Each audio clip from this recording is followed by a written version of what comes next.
A la Cuba mía. Yo vengo de todas partes. Buenas tardes Miami, buenas tardes Cuba. Sí, les habla Tomás Rodríguez para dirigir esta subprogramación de Agenda Cuba aquí por la WQBA 1140 AM. Gracias a las tantas personas que sabemos que en este momento están en contacto con ustedes, que están en contacto con nosotros, pero sobre todo estamos hoy aquí en el estudio de la WQBA, un programa realmente especial. Y digo que es un programa realmente especial porque junto conmigo se encuentran una serie de hermanos que aproximadamente todos los que están aquí, casi todos los que están aquí, pasaron 8 años casi en las cárceles de Cuba. Son todos ellos pertenecientes a la Primavera Negra. Con ellos los voy a presentar y vamos a conversar y vamos a analizar, y con ustedes también, la situación de Cuba. Yo creo que no es mejor semana que esta, que ha sido muy trascendental en la cantidad de noticias que tenemos sobre Cuba. Analizar cuál es la opinión que tienen ellos, alguien que todos ustedes, o personas que todos ustedes respetan mucho por su integridad personal y sobre todo por sus ideas y honestidad en la lucha hacia un cambio político, económico y social dentro de Cuba. Agenda Cuba siempre fue un factor de apoyo a estos hombres que se encuentran en las cárceles dentro de Cuba. Y ahora tiene el placer de estar junto con ellos, conversar y darle el espacio, porque creo que es necesario en todas las situaciones del exilio cubano que ellos vayan cogiendo posiciones y posiciones realmente que ayuden a ese cambio que todos ustedes desean. Ese es nuestro objetivo en el día de hoy. Pero antes de esto tengo que darle una serie de informaciones. Para localizarnos, vayan al internet, a la página de nuestra organización de Agenda Cuba y pongan esta dirección, www.agendacuba.org. Muy sencillo, como dice Jesús Ojito, que ya lo tengo por aquí presente, www.agendacuba.org. Y para enviarnos noticias desde cualquier lugar del mundo, en cualquier lugar del mundo, y ayer ya recibí email hablándonos de nuestro programa, un amigo que se llama Luis, luego Luis te vamos a contestar, realmente pueden aceptarlo, aceptamos su email muy sencillo, agendacuba@gmail.com, muy sencillo, agendacuba, todo en minúscula, @gmail.com. Tenemos también una página de Facebook, o sea, estamos en todo, una página de Facebook asociada a la página de Agenda Cuba. Aquí tengo a uno de los hermanos Ferrer que tanto la han utilizado en los últimos meses. También estamos en Twitter y para seguirnos, @agenda, esa agenda, para los que saben en Twitter es muy sencillo, @agenda con mayúscula, una rayita cuando se termine Agenda, Cuba con mayúscula la primera C. También pueden tener acceso al portal de Agenda Cuba en YouTube, marcando la palabra Agenda Cuba en el buscador de YouTube. También pueden acceder a escuchar todos estos programas anteriores accesibles, marcando la sección de programas de Radio Agenda Cuba, que aparece dentro de la sección multimedia que está a la izquierda en la página de agendacuba.org. Todo esto lo estamos haciendo porque sabemos la importancia y cómo ya está entrando el internet dentro de Cuba y muchos que están llevándose el internet dentro de Cuba. Si todo lo anterior no bastara, la inmensa mayoría de nuestras presentaciones en la televisión están recogidas en la página de video de YouTube. Nosotros tenemos una programación toda la semana de 3 a 4 de la tarde por Telemiami. Todo eso está recogido ahí. Próximamente, lo estamos diciendo de ayer, saldrá al aire TV Agenda Cuba o Agenda Cuba TV, con noticias, entrevistas en vivo, reportajes, documentales, películas, análisis de la realidad cubana con figuras de alto relieve. Recuerden, próximamente saldrá al aire TV Agenda Cuba o Agenda Cuba TV. No se lo pierdan. Todo esto es debido a la ayuda de muchas personas. Fundamentalmente quisiera felicitar a Mercedes García, que nos está ayudando desde San Juan, Puerto Rico. En este momento nos están escuchando allá en Puerto Rico. Y también a Rodolfo González, que nos ayuda aquí con este audio. Creo ya están tirando fotos y esperamos que también viene una cámara para acá. Lo que pasa es que se demora mucho para caminando la cámara. También nos iba a hacer un video completo. Pollán, ¿qué pasa con Laura Pollán? Pollán ha tenido una ligera mejoría, pero sigue muy grave. Esto es una noticia que es muy desagradable para todos nosotros, pero dentro de eso hay una ligera mejoría. 37 damas de blanco caminaron este domingo por la Quinta Avenida y rezaron en Santa Rita por la salud de su portavoz. La líder de la dama de blanco, Laura Pollán, ha tenido una ligera mejoría, aunque sigue muy grave, informaron fuentes familiares. Está estable y ha tenido una ligera mejoría, señaló al Diario de Cuba su esposo, el expreso político Héctor Maceda. Ayer lo tuvimos aquí en el programa y es posible que hoy también lo volvamos a tener. Pollán no ha superado la insuficiencia respiratoria viral, que es lo que tiene, que es la causa principal de su delicado estado, pero no ha sumado grandes complicaciones en las últimas horas. Mantendrá la intubación, se encuentra intubada, porque no puede respirar por sí misma, añadió Maceda. Este domingo recibirá al menos 2 transfusiones de sangre, pues su hemoglobina ha caído hasta los 7.4.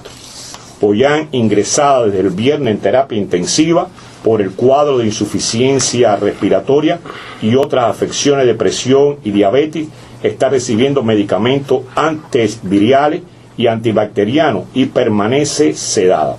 Pollán tiene 65 años de edad y graves antecedentes de diabetes. La disidente ha sufrido en las últimas semanas un intenso estrés por los continuos actos de repudio de fuerzas militares y paramilitares contra las damas de blanco. El más reciente se produjo el pasado 24 de septiembre a las puertas de su vivienda en Centro Habana, donde fue insultada y golpeada por las turbas del régimen. 37 damas de blanco caminaron este domingo por la Quinta Avenida sin incidente y rezaron en Santa Rita por la salud de Laura Pollán. Como sabemos que hay miles y miles de personas que lo están haciendo de acuerdo a su religión, comendándole al Señor, Laura Pollán, para que esto se resuelva lo más rápida posible. Laura es necesario que esté bien. Otra noticia que quería darle a conocer a ustedes: los mexicanos, esto para volver a la realidad cubana, sueñan con vender automóviles en Cuba. O sea, ustedes saben bien que esta semana se habló de la posibilidad de que había venta de automóviles, y los mexicanos están lanzados desesperadamente para abrir un consorcio allí en La Habana, Cuba. Así que vamos a ver quién se lo va a pagar después. Pero sí nos interesa esta noticia, que voy a dejarla antes de pasar a nuestros hermanos que tengo aquí conmigo. Se duplica el número de cubanos que buscan llegar a Estados Unidos. Esta noticia sí es impactante. La estancada económica de la isla está llevando a muchas personas a su vida, destacaron los analistas. La cifra de documentados cubanos que fueron interceptados en el mar o llegaron a las costas de los Estados Unidos en los pasados 12 meses se elevó a más del doble, revirtiendo una tendencia a la baja en los últimos 3 años. Parece que a Raúl los planes no le están saliendo como ellos querían, y esta es una forma de responder nuestro pueblo. Sí, esto y mucho más lo vamos a analizar en la tarde de hoy en su programa de Agenda Cuba, aquí por la WQBA 1140. El teléfono a llamar es el 305-443-1140. Junto conmigo se encuentra Jesús Ojito, que ha venido de Jayalía a buscar la forma de compartir con nosotros. También se encuentra Rodolfo González, que está aquí con nosotros. Ojito, ¿cómo te encuentras? Bueno, Tomás, como siempre, un poquito mojado. ¿Por qué mojado? ¿Qué pasó en Jayalía? ¿Llovió? No, en Jayalía, tú sabes que tenemos el agua necesaria, ni abundante ni corta. Estamos bien en el agua. Pero ya te digo, estaba ahí el tráfico un poquito pesado, así que llegué un poquito tarde. Todo muy bien, muy preocupante lo de Laura Pollán, que lo que está pasando en Cuba, las damas de blanco en Oriente, que las tienen sitiadas también. Hay varias noticias de algo, y lo que hemos hablado en todos los otros programas. La represión está subiendo, pero los contestatarios están duplicándose en todos los pueblos. En el pueblo más humilde de Cuba hay un grupo hoy, y en cualquiera calle, en cualquiera tienda. ¿Eso tú no has ido a Cuba? No, yo en 43 años no regreso. ¿Y por qué tú hablas así, con esa fuerza, como si tú estuvieras en placeta? Porque yo tengo 43 años en Hialeah, pero yo he seguido el problema de Cuba. Yo quiero a Cuba, yo la adoro. Y ¿qué te debo decir? Lo más que todo lo que yo pueda poner un granito de arena. ¿Y tú crees que realmente está pasando eso que tú dices? Oh, sí, no, de eso olvídese, que lo que no nos damos cuenta, y tenemos mucho el policía adentro y vemos que el gobierno es quien lo va a hacer todo, y que va a parar la manifestación, y que va a parar los tanques, y que lo va a hacer todo. No, señor, el día que en Cuba se forme una revuelta, va a pasar lo mismo que nosotros, que llevamos 40 años aquí, vimos caerse todos los países de Europa del Este completo, uno a uno, y no hubo un solo muerto. Uno con un cincel en la Alemania dando, el otro de los arriba de los para tumbar qué?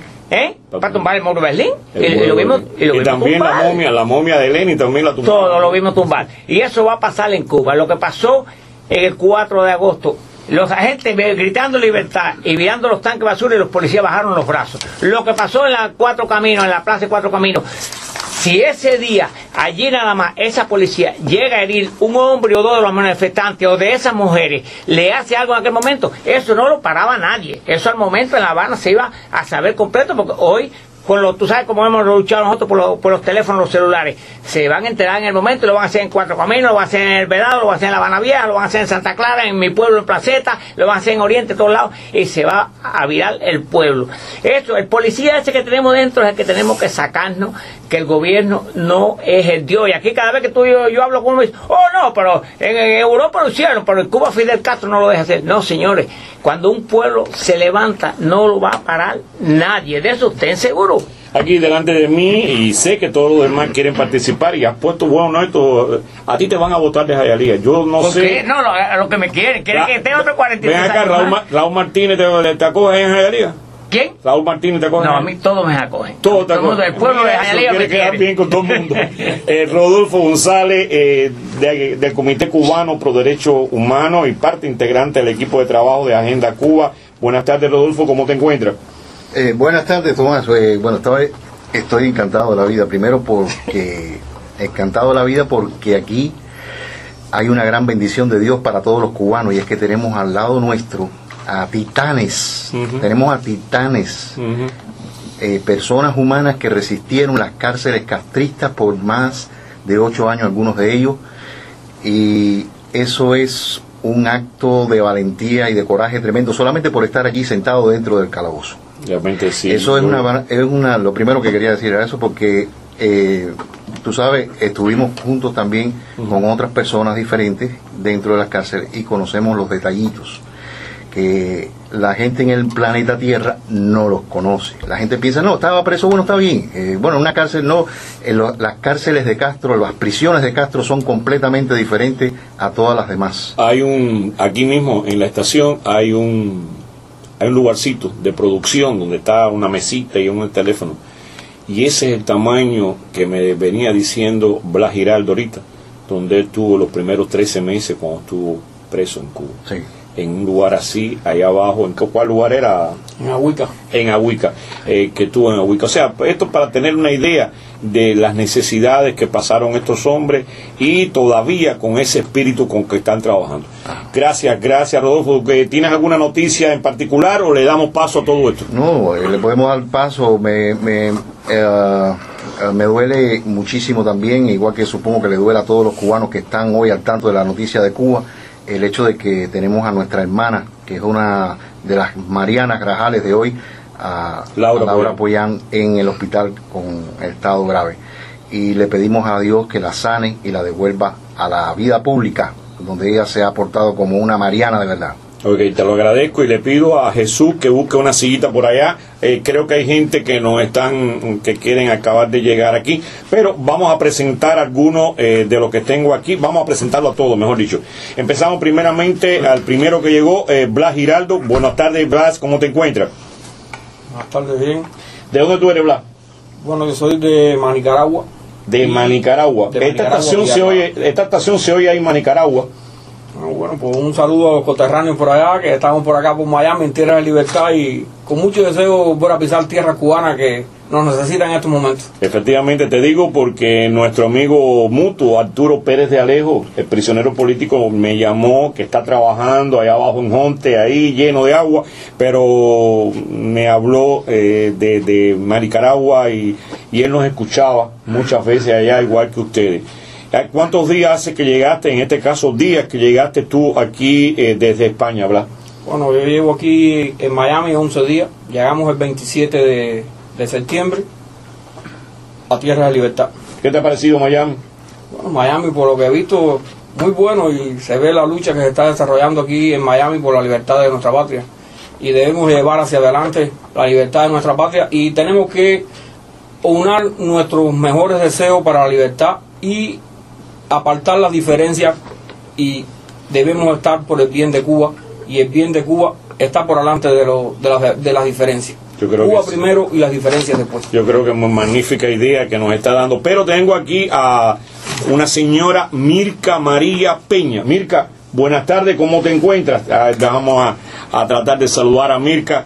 Buenas tardes. Mirka, tú eres la esposa de nuestro hermano Luis Enrique Ferrer García. Sí. Mira, te voy a dar una anécdota. En este mismo lugar donde está Blas, estábamos nosotros cuando tu esposo cayó preso, él y su hermano, y cayeron presos todos ustedes. Y recuerdo cuando nos dio la noticia de que a tu cuñado, el que está en Cuba, le pedían la pena de muerte. Aquí se hizo un silencio muy grande que yo nunca me olvidaré. Y a partir de ese momento empezamos a llamar y a decir que teníamos que levantarlo, que había que reforzarlo, que ese hombre no puede morir. Y ese hombre, gracias a Dios, no por la ayuda personal de mía en particular, sino de tantas personas que nos estaban escuchando, que empezaron a llamar a gobierno, a consulado, a donde quiera, y gracias a Dios se logró que no lo llevaran a la pena de muerte. Esa es una experiencia que yo tengo de tu esposo y de tu cuñado. ¿Cómo te encuentras y qué tiempo llevas aquí? Bueno, me encuentro bien. Llevamos como 9 días aquí. 9 días aquí. Ya tú sabes. Y la niña es de ustedes, ¿no es así? María Libertad Ferrer Peña. María Libertad. Ven acá, María Libertad. ¿Cómo te encuentras? ¿Cómo estás? ¿Qué edad tú tienes? 8. 8 años. Yo tengo un nieto que tiene 9. ¿Vas a empezar en la escuela en estos días ya, no? Sí. ¿Sí? ¿Cómo te fue en España? Bien. ¿Estabas en la escuela ya? Sí. ¿Tenías amiguitos? ¿Y en Cuba? También. Ya tú sabes. Oye, entonces, ¿ella qué edad tenía cuando tú caíste preso, Luis Enrique? Cuando yo voy a prisión dejo a mi esposa embarazada con 6 meses de embarazo. Ella nació 3 meses después. Incluso para inscribirla con mi apellido fue un gran problema porque la dictadura no quería, parece que le molestaba el nombre de Libertad, y entonces no querían inscribirla con el apellido Ferrer, y aquello llevó un tiempo que primero tuvieron que hacerlo, bautizarla en la iglesia con ese nombre y ese apellido, para posteriormente poder inscribir. Repite el nombre de ella. Sería muy bueno que ella misma le explique por qué se llama María Libertad. ¿Por qué tú te llamas María Libertad, mi cielo? Qué linda eres, entre paréntesis. María por la Virgen y Libertad por la libertad de Cuba. Qué lindo. Yo creo que se merece un fuerte aplauso. Y es bonita la oriental esta. ¿De qué provincia son ustedes?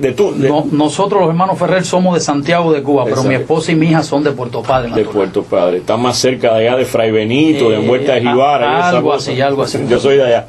Ok, vamos a entender. Gracias por estar aquí. Bienvenida aquí a estar con nuestro programa. También está con nosotros Reinaldo Rodríguez, que está ayudando a todos estos hermanos aquí. Reinaldo, buenos días. ¿Cómo te encuentras? Sí, buenos días. Me encuentro muy bien. Estoy aquí a la disposición de los hermanos que vinieron de Cuba. Yo llevo 6 años aquí en el exilio. Fui iniciador de la oposición junto a los hermanos Ferrer, Leonel Grave de Peralta y en Palmarito de Cauca. ¿Lo conocemos? Sí, y bueno, aquí estoy a la disposición de ellos y de todos. Gracias. Yo creo que eso a veces, a todos aquellos que constantemente están diciendo, todos los que llegaron ahora son malos y todos aquellos no sirven, porque lo dicen así por el radio, Blas, aunque tú me mires así, no soy yo que lo digo, lo dicen ellos. Hay muchos ejemplos así que son distintos. Continuando la presencia aquí, tengo la presencia de Omar Ruiz, que lo tengo aquí. Omar, que sé que hoy te tienes que ir temprano, sí. No vas a estar todo el tiempo. ¿Cómo te encuentras, Omar? Bien, me encuentro bien. Buenas tardes para toda la audiencia tuya, que creo que sea bastante. Sí. Y los que nos oyen en Cuba, un saludo. Gracias, Omar. Omar, ¿estás más gordo? Tú que estabas diciendo que estabas delgado, ¿cómo te sientes? ¿Cómo te va en el trabajo? No, bien, todo bien. Okay. También gracias a Dios. Perfecto, gracias. Y también tengo la presencia de nuestro hermano José Luis González Tanquero. José Luis, buenas tardes, ¿cómo te encuentras? Bueno, buenas tardes a todos los teleoyentes de este WQA 1140. Darle las gracias por darnos esta oportunidad que estamos aquí, para darle nuestra idea y nuestra voluntad de seguir luchando por Cuba. Y desde aquí, de esta WQA, exhorto a todas las organizaciones aquí del exilio de poner un punto final y unirnos todos y ya decir basta, y hay que es la hora de hacer, no de hablar. Yo creo que sí, ante José Luis González Tanquero, yo creo que sí. Te pregunté, lo primero que te pregunté por la niña. Muchas personas que nos están escuchando saben todo, tu viacrucis que tuviste hasta que tu señora ya no está, la hija tuyo, dama de blanco, todo el trabajo que estás haciendo con tu niña, y le esperamos que Dios te dé la conformidad suficiente para que sigas siendo el padre que eres hasta ahora y vas a continuar siendo con tu hija. Yo creo que eso espero. Solamente le pido a Dios mucha fuerza para poder ver crecer a mi hija, pero también ver a mi patria libre. Yo creo que sí. Tony Díaz Sánchez, Antonio Díaz Sánchez, ¿cómo estás? Muy bien, Tomás, muchas gracias por darnos esta oportunidad de hablar ante los micrófonos de WQA y la oportunidad de reunirnos un grupo de hermanos que pasamos la misma experiencia. Así que una vez más gracias a ti, a Agenda Cuba, y esperemos que el programa fluya con la mayor productividad para la libertad de Cuba. Yo creo que sí. Ya terminando contigo, vamos a pasar a un corto comercial en nuestro programa de Agenda Cuba. El teléfono a llamar es el 305-443-1140. Vamos a pasar a un corto comercial y continuamos con ustedes. Empezamos los análisis con todos estos luchadores sobre la realidad cubana. Aquí tengo también, que acaba de llegar, Adolfo Fernández Sainz. Buenas tardes, Adolfo. Buenas tardes, ¿cómo te encuentras? Bueno, muy bien, gracias a Dios. Aquí encantado de estar entre ustedes y entre tantos hermanos de lucha. ¿Viste la niña esa que tienes ahí? Oye, qué preciosidad y qué clase de nombre tiene. ¿Tú sabes cómo se llama? Sí, cómo no. ¿Y sabes por qué se llama? Ya, y también lo dimos y la aplaudimos y todo. Ha hecho el show ella aquí. No. Gracias, Adolfo, por estar aquí. Bien, la primera pregunta que va a ser dos temas fundamentales traigo el día de hoy, pero la primera pregunta que yo le quisiera hacer a ustedes en el día de hoy es cómo ustedes ven, como prisioneros políticos que tienen contacto constantemente con personas que vienen a Cuba, cómo ustedes ven la realidad cubana. Fueron 7, 8 años casi que ustedes pasaron detenidos allá en Cuba. Muchos de ustedes, la mayoría, vienen ya directamente desde allá, desde Madrid. Se conoce bastante de Cuba, muchos viajes, y aquí los que se han quedado están en constante viendo la gente ir hacia Cuba, volver, traer información. ¿Qué apreciación ustedes tienen de esta realidad cubana, que acabamos de dar la noticia que está aumentando el número de personas que están llegando ilegalmente, están saliendo ilegalmente de Cuba hacia los Estados Unidos? Y empiezo contigo, Omar Ruiz, que sé que te vas a ir y quiero escucharte. Bueno, me ha sorprendido esa noticia que has dado, ¿no? De que ha aumentado considerablemente el éxodo. Una cosa que ya estaba aplacada debido a los acuerdos migratorios que devuelven para Cuba lo que el guardacosta americano coge en el mar, ¿no? Pero esto es un síntoma, es un termómetro de la situación que hay interna en Cuba, es decir, de que ha ido de mal en peor y de que aquello no tiene arreglo. Yo nunca he creído que haya arreglo con ese sistema. Es un sistema que no funciona y es lógico que, pero bueno, es significativo esto, ¿no? Porque se había decrecido el éxodo y sin embargo ahora vemos que está aumentando. Y la información que tenemos de las personas que viajan allá, que aquello es un desastre y que aquello... Entonces, por otra parte, vemos también el crecimiento de la disidencia y las manifestaciones que en otros momentos no se veían. Eso de lanzarse a la calle hay una parte que a mí me llamó mucho la atención, y a Jesús y a Rodolfo y a todos.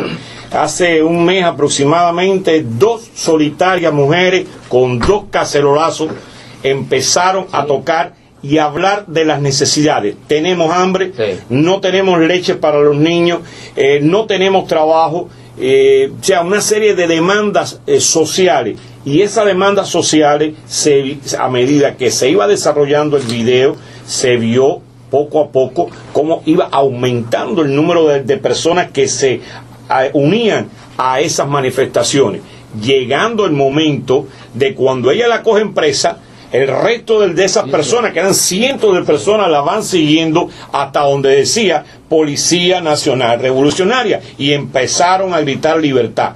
Eso hace 7, 8 años pensábamos que pudiera ocurrir. Te pregunto. No. Eso era impensable, y eso es una cosa que también es significativa, ¿no? Que el pueblo haya apoyado, porque normalmente el pueblo, gran parte del pueblo se desentiende, aunque nos apoyaban en secreto, pero con la doble moral, pero públicamente eran incapaces de manifestar apoyo cuando nos detenían o algo de eso. Sencillamente guardaban silencio, estaban expectativos.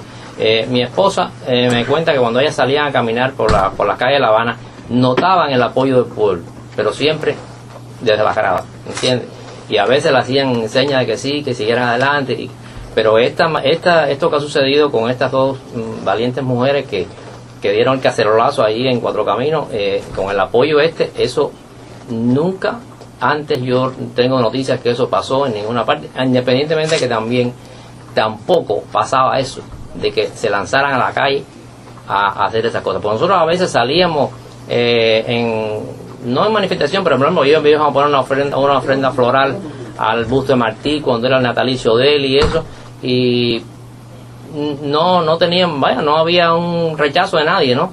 Incluso la seguridad a veces respetó, nos dejó, no éramos tampoco cantidad, tampoco, pero bueno, lo que se está viendo ahora, esa represión de dar golpes de esa forma, tampoco, es decir, que se ve que como que el régimen tiene miedo que se le vaya a las manos eso, con toda la experiencia que ha habido en los países árabes y demás, y está reprimiendo tremendamente. Eso coincide con la idea que nosotros lo hemos vertido, que yo creo que esta manifestación de golpiza suave, las golpizas nunca van a ser suaves, pero no estamos hablando de grandes fracturas, sino empujones que le hicieron a las damas de blanco, es evitar un escándalo internacional tipo Siria, tipo Libia, etcétera, para que sean organismos internacionales como son de la ONU, etcétera, de que tengan un proceso de intervención dentro de Cuba. Yo creo que el gobierno tiene pánico a que esto se realice. Ellos se cuidan mucho de reprimir demasiado violentamente, aunque lo han hecho. Hemos visto imágenes en la televisión de personas con golpes duros, con sangre. Recientemente Marta Beatriz y nuestro hermano de lucha, Lausenique, fueron golpeados brutalmente, y hasta ahora también, por lo menos ciertas personas eran tratadas con cierto respeto por miedo a la repercusión internacional. ¿Cómo tú ves, ya para terminar el punto, en este caso contigo, sobre la realidad cubana, cómo tú ves la realidad de un número de escala de 1 a 10 a favor de nosotros? ¿Cómo tú vieras esa cantidad? ¿Qué número pondrías? Bueno, yo le pondría un 7 o un 8. Un 7-8 a favor de nosotros, la oposición, sí, a favor del pueblo cubano. Exactamente. Bien, gracias, y vamos a pasar rápidamente a Antonio. Antonio no está por ahí afuera. Blas Giraldo, que tengo aquí al lado. Blas, ¿cómo tú ves la situación de Cuba? Saltaste de España, ya estás aquí en Miami, pero los contactos con Cuba han continuado. Y más, Santi Espíritu está más cerca de aquí que Madrid. ¿Cómo tú ves la situación de Cuba? Bueno, la situación de Cuba yo la veo hoy mejor, aparte de la represión, porque lo que estamos viendo en la represión del régimen contra la oposición en Cuba es que ellos saben que se le está yendo de las manos. Es como se puede decir, son los últimos coletazos de un régimen que ya está en decadencia, ¿me entiendes? Y entonces lo que vemos desde aquí es que el pueblo debe unirse a la oposición, y que vemos que el pueblo está apoyando a la oposición, que es algo muy importante, lo que no se veía hace 8 años atrás, cuando caímos en prisión, que como dice el hermano Mal, nos apoyaban desde lejos, pero temían acercarse a nosotros. Y esto es algo muy importante, ver que el pueblo esté apoyando la oposición, como el cacerolazo que se dio en Cuatro Caminos, como cuando fue en esta muchacha que estuvo también en el Capitolio, Sara Marta. Eso es algo importante. Se vio ahí en el Capitolio también como se reunieron varias personas que no sabían, que sabían que era la oposición, pero que no estaban identificadas en ningún grupo, y que allí se pararon a respaldar a esas personas, porque allí se oía cuando gritaban asesino, suéltala. Y entonces es algo muy importante que el pueblo está apoyando a la oposición en las calles. Gracias, Blas Giraldo. Y tengo a Pedro Pablo Álvarez, que lo tengo aquí delante de mí, que acaba de llegar. Buenas tardes, Pedro. No sé que no es culpa tuya, sino Rubén estaba medio perdido. Son los inconvenientes. Son los inconvenientes. Pedro Pablo, ¿cómo tú ves la realidad cubana? Estamos en el año, en octubre 8, ¿no? 9. Octubre 9. Yo creo que a pesar de la gran tragedia que está viviendo el pueblo cubano esta situación que vemos, que de verdad que es una salvajada lo que están cometiendo. Sabemos que esto lo vienen haciendo hace 52 años, no vamos a tampoco.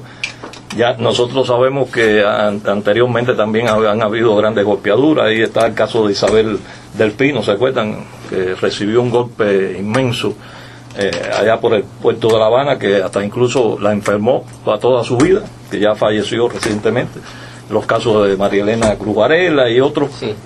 Y son muchos casos que se pudieran argumentar, pero que claro, en aquel momento no trascendían tanto porque no había la comunicación que hay hoy. Hoy no es menos cierto que los celulares han facilitado esta proyección, ¿no? Que era la que siempre nosotros estuvimos buscando dentro de Cuba, porque en realidad cuando se inició la oposición en Cuba, lo que teníamos era una cortina de hierro, y nosotros fuimos poco a poco, con ayuda de la prensa independiente, que yo creo que fue en aquellos momentos quien abrió el camino realmente. Los periodistas, aquellos que se fueron haciendo, porque yo mismo hice periodismo y yo no tenía ni idea de qué cosa era periodismo, pero bueno, hacía denuncias, y ya después vinieron personas más capacitadas, como ahora que tenemos hasta periodistas profesionales que han saltado que eran del gobierno y ahora están en la oposición, y entonces ya se proyectan las cosas. Tu evaluación de la realidad cubana. Entonces yo creo, sí, ¿cómo la ves? No, yo creo que estamos en un buen momento y en una situación que lo que tenemos que saber aprovechar. Eso mismo que tú dijiste que se dio en la Plaza de Cuatro Caminos es muy interesante, porque ahí el pueblo se vio reflejado en estas dos mujeres, ¿no? Que estaban haciendo demandas que el pueblo de Cuba las toma como suyas. Por eso yo creo que la oposición tiene que ver esto con más, y trabajan más hacia adentro. Y yo creo que en este momento eso es lo que más le interesa al pueblo de Cuba, los derechos, y también enfocarse en estas necesidades que el gobierno no suple, que ya está incapacitado, porque eso va a motivar que mucha gente se sumen a la oposición. Cuando vean que la oposición está reclamando sus derechos. Gracias, Pedro Pablo. Vamos a pasar rápidamente a José Luis González Tanquero. Adelante, José Luis, realidad cubana. Bueno, mira, la realidad cubana, de mi punto de vista, y tal vez la de muchos de mis hermanos de causa que están aquí conmigo, es en realidad que ya ese gobierno ya está asfixiado completamente. Y ahora en estos momentos también, por otra parte, hay que tenerle miedo, porque ya esas personas ya tienen una cierta edad y le da lo mismo llevar a ese pueblo un holocausto completamente. Por eso, ¿qué está haciendo él? Está tomando la represión, bueno, son asesinos, no tienen otros nombres, ¿no? Son asesinos, y ahora por un lado del pueblo, que hacía ya años que nosotros no veíamos eso, ese pueblo está perdiendo ese miedo y se le está enfrentando ya a ellos. Pero hay una cosa también que es real, que también gracias a las personas aquí en el exilio, ya un opositor tiene un celular, un opositor tiene una computadora donde puede denunciar todo lo que está sucediendo, donde antes no lo tenían. Y en estos momentos la situación actual en Cuba, por una parte, es bastante crítica, porque con ese asesino ahora en el poder, bueno, los dos son asesinos, no tienen la menor duda de eso, pero con este militar ha tomado mucho más la represión contra el pueblo cubano. Y ahora en estos momentos, donde es mi hermano y mi amigo Luis Enrique Palmarito en Santiago de Cuba, las revueltas se han aumentado. El pueblo se está tirando mucho más para las calles, donde desde aquí le doy un saludo a José Daniel Ferrer, el hermano Luis Enrique, si está escuchando este programa, que nosotros no tenemos de nada, pero tenemos un corazón que no nos vamos a olvidar nunca de ello y vamos a seguir luchando por nuestro pueblo cubano. Yo creo que sí, te lo agradezco. Y paso rápidamente y quedan varios para este punto, a Luis Enrique Ferrer García. Adelante, Luis. Gracias, Tomás. Bueno, yo quiero, para responder la pregunta que usted le ha hecho anteriormente a mis hermanos, comenzar con una especie de resumen de lo que es la oposición pacífica cubana. Cuando yo era un muchacho, los que hoy en día son un poco mayores, ya muchos de ellos exiliados, algunos quedan todavía dentro de Cuba, comenzaron la lucha pacífica dentro de su casa con una simple denuncia, recaudando esas denuncias de las violaciones de los derechos humanos que ocurrían en Cuba constantemente, haciendo un informe y sacándolo al exterior. Eso le costó prisión a muchos y exilio forzado a otros. Posteriormente se fue ya saliendo de esa oposición bastante cerrada, con mucho temor, con poco apoyo popular, se pasó a lo de la fase de los proyectos. Entramos con muchos proyectos, incluso algunos de unidad, como fue Concilio Cubano. La dictadura cubana lo evitó, lo impidió, llevando a prisión a su principal promotor, que posteriormente fue exiliado. De ahí se siguieron llevando adelante algunos proyectos de unión, otros proyectos de cambio. El Concilio Cubano, discúlpame, pasó algo que el exilio tiene que ver mucho. Tuvimos la pérdida de 4 hermanos asesinados exactamente, para impedir que se llevara a cabo el Concilio Cubano. Para desviar la atención del mundo de lo que pasaba en Cuba hacia lo que pasaba entonces el diferendo que siempre habían tratado de venderle al mundo, Cuba-Estados Unidos. Entonces, luego se pasó ya a los proyectos de cambio. El proyecto más significativo que hubo en Cuba, el proyecto Varela. Se llevó a cabo, se entregaron las firmas que exigía la Constitución cubana, el gobierno se vio arrinconado en el año 2002, tuvo que convocar a una farsa de esta que ellos siempre están haciendo, 3 días feriados, obligó al pueblo de engañado o obligado por la cuestión del empleo, de los estudios, lo que fuera, a firmar el famoso cambio constitucional, donde le agregan una cláusula que impide lo del proyecto Varela, contradiciendo a la propia Constitución. Para la gente que no conocen esto, el Movimiento Cristiano Liberación y el proyecto Varela en particular hizo que se parara Cuba por completo para hacer un referendo. O sea que